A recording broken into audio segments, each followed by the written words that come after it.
Bonjour chers auditeurs, bonjour chers téléspectateurs. Merci de prendre encore le rendez-vous sur la chaîne du portail de l'entrepreneuriat et des affaires. Si vous avez aimé notre chaîne, veuillez vous abonner pour ne pas manquer nos différentes publications. Aujourd'hui, nous sommes encore sur la rubrique Café des entrepreneurs pour une nouvelle publication. Comme nous l'avons vu dans la publication précédente, une idée d'entreprise, c'est une vision, c'est une imagination, c'est une perception, c'est une perception que l'on a d'une situation, que l'on a d'un problème, que l'on a d'un fait et qu'on souhaite corriger. Une idée, c'est une perception. Ça consiste donc à concevoir un fait en idée, en esprit, pour pouvoir donc la réaliser. Et lorsque nous voulons donc entreprendre, nous cherchons toujours à avoir une bonne idée. Et en entrepreneuriat, l'idée n'est que donc le point de départ. Mais est-ce qu'une bonne idée existe-t-elle? C'est la question que nous nous posons. Mais nous devons savoir qu'une bonne idée d'entreprise, c'est une idée en fait qui est susceptible de modification, qui est susceptible de correction, une idée qui est confrontée donc à la réalité et qui subit donc des transformations pour pouvoir parvenir à la création d'entreprise. Et c'est dans cet ordre d'idée que lorsque nous posons la question donc aux entrepreneurs, ils nous répondent que ce qu'ils font actuellement n'est pas exactement conforme à leur idée initiale, parce que l'idée initiale donc, a été transformée, a été améliorée pour pouvoir parvenir à ce point. Donc, l'idée d'entreprise, une bonne idée d'entreprise, alors c'est une idée qui doit être corrigée, qui peut être corrigée, qui peut être améliorée, qui peut subir donc des modifications pour parvenir donc à l'étape de la création d'entreprise. Et la préoccupation fondamentale que l'on cherche donc à résoudre, ou bien ce que l'on cherche pour pouvoir créer une entreprise, en fait, c'est quelle est la bonne idée, c'est-à-dire l'idée géniale qu'on peut trouver pour pouvoir créer une entreprise. Et la réponse à cette question, c'est-à-dire comment trouver une idée géniale pour entreprendre, donc est le thème de ce jour. Donc le thème dont nous allons parler ce jour, c'est comment trouver une idée géniale pour pouvoir entreprendre. Et nous savons que la recherche d'idées n'est pas chose facile. La recherche d'idées n'est pas comme aller dans une boutique ou un magasin, aller acheter. Comme toute activité, la recherche d'idées mérite de recourir à des techniques et à des outils. Donc, nous allons essayer dans cette publication, à travers notre exposé, d'apporter donc la réponse à cette question qui a été posée. Bon, pour cela, nous devons alors donc faire recours à deux sous-questions pour pouvoir étayer, pour pouvoir expliquer le thème du jour qui est comment trouver une idée géniale pour pouvoir entreprendre. Donc les deux sous-questions qui vont nous permettre de pouvoir donc développer ce sous-thème sont la première question, quelles sont les techniques pour identifier une idée de projet, et deux, comment formuler une idée de projet. Donc sans protocole, nous allons aborder alors la première question, quelles sont les techniques pour pouvoir donc identifier, pour pouvoir trouver une bonne idée d'entreprise. Selon donc les études et les chercheurs, les études donc ont amené à plusieurs techniques dont les plus utilisées, les plus fréquentes sont au nombre de 5 que nous voulons citer. Il y a la technique d'écoute et d'observation. Donc cela consiste tout simplement à prêter attention à ce que l'on écoute, à ce que l'on voit dans son environnement. Il faut faire la différence entre l'écoute et entendre. Entendre, c'est percevoir des sons, c'est percevoir de façon audible ce que l'on dit sans pouvoir prendre garde. Mais écouter, c'est entendre avec attention. Donc, nous devons savoir écouter avec attention, entendre avec attention. Nous devons chercher donc à observer avec attention pour pouvoir dégager les manques, les défauts, les besoins de notre environnement, de ceux avec qui nous sommes, pour pouvoir donc tirer de ces besoins une idée bonne pour pouvoir entreprendre. La deuxième technique est la technique de la recherche systématique. Cette technique consiste donc à se placer dans les différents réseaux, les différents circuits pour avoir donc de bonnes idées. Les circuits, donc les réseaux dont nous parlons, ce sont des réseaux professionnels, des réseaux techniques, des réseaux qui constituent des réseaux économiques.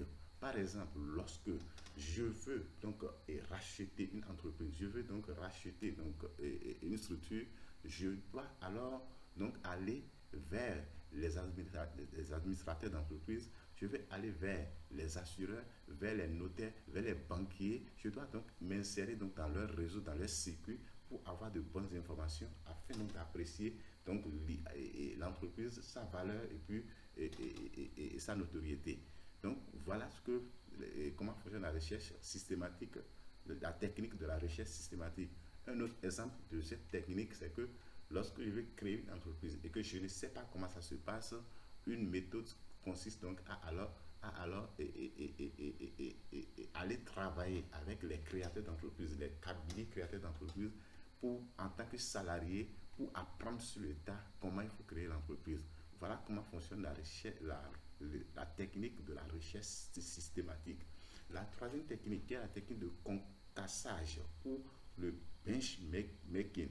Cette technique est utilisée par les Japonais et c'est pourquoi au départ, nous voyons que les Japonais, ils fabriquent des produits de mauvaise qualité, mais à la longue, ils se sont perfectionnés et aujourd'hui, ils ont utilisé cette technique pour hisser leur économie à un haut niveau.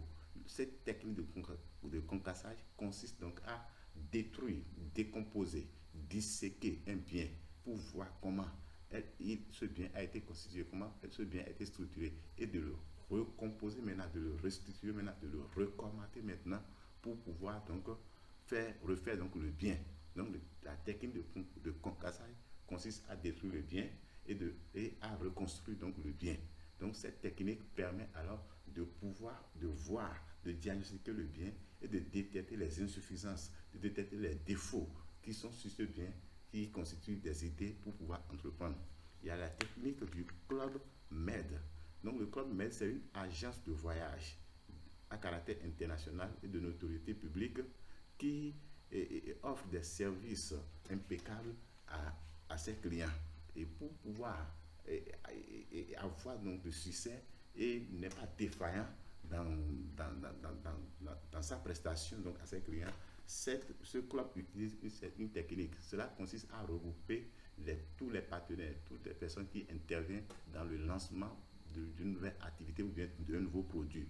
Et ils se posent donc des questions de savoir quelles seront les influences, quel impact, quels besoins, quelle insuffisance, quel défaut l'activité ou bien la nouvelle activité ou bien le nouveau produit qu'ils veulent lancer peut avoir sur la clientèle. Et ce faisant, ils réfléchissent et puis font sortir donc les défauts, ils anticipent sur les insuffisances, sur les défauts et ils prévoient donc des solutions en même temps pour qu'au moment du lancement, le client soit complètement satisfait. Donc cette technique peut être utilisée donc, dans un groupe avec les associés, avec les amis, où on pense ensemble pour pouvoir dégager des idées émises, des bonnes idées pour pouvoir entreprendre. Il y a la dernière technique qui est la technique du raisonnement inverse. Nous savons que c'est une technique qui est utilisée par les audacieux, par les courageux, parce que cela consiste à agir contrairement à ce que cela devait être. De façon plus simple, cette technique a été utilisée par un entrepreneur de restauration. Auparavant, le vin était servi dans les restos en bouteille, de même que les liqueurs.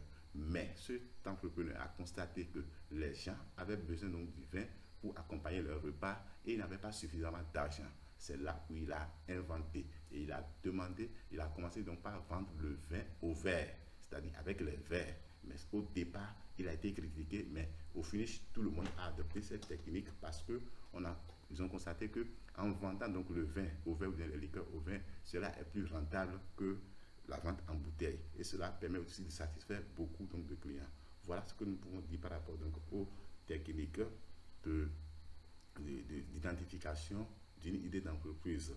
L'idée étant identifiée et retrouvée, il va falloir maintenant définir l'idée de façon claire et précise pour que celui qui a l'idée, c'est-à-dire l'entrepreneur, sache quoi exécuter, et également les personnes qui sont à son entourage peuvent savoir ce qu'il veut faire. D'où la deuxième question, bien sous-question, comment formuler une idée d'entreprise.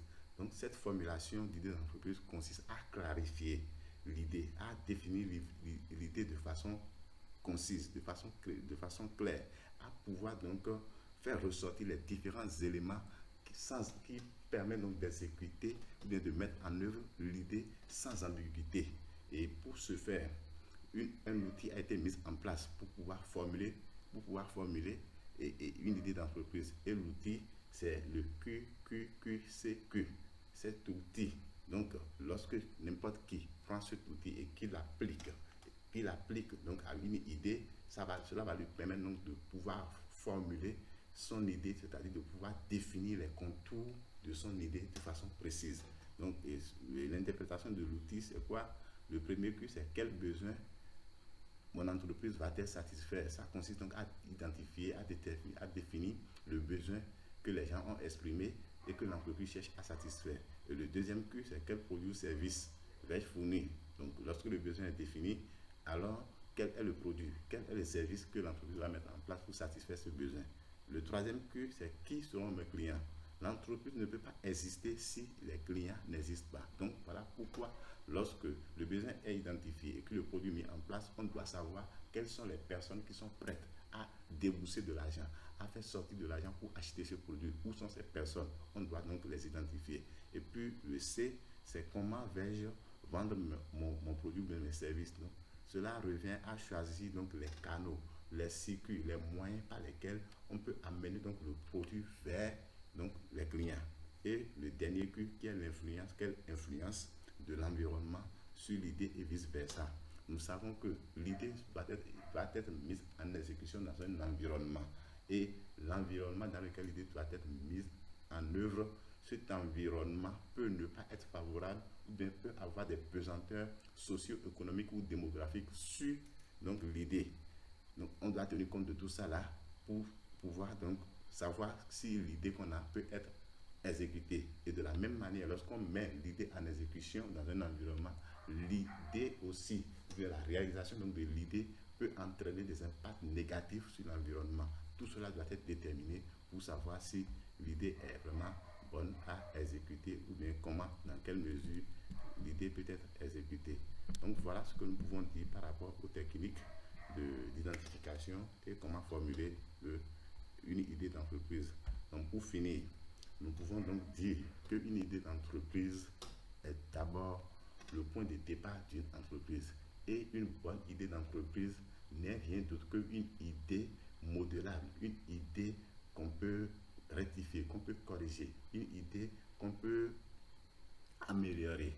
Et cette idée, une fois donc définie, une fois donc identifiée, ça doit être formulé, ça doit être formulé de façon claire et concise pour savoir de quoi il s'agit. Mais l'idée, qu'elle soit bonne et qu'elle soit identifiée et formulée, l'idée en elle-même ne constitue pas encore la création d'entreprise, parce que la création d'entreprise même part de l'opportunité. Donc c'est l'opportunité qui est dans cette idée-là qui serait utilisée pour créer l'entreprise. La grande question qui va se poser maintenant est de savoir comment passer d'une idée à l'opportunité. Comment passer d'une idée à l'opportunité. Donc pour avoir la réponse à cette question, alors rendez-vous dans la prochaine publication.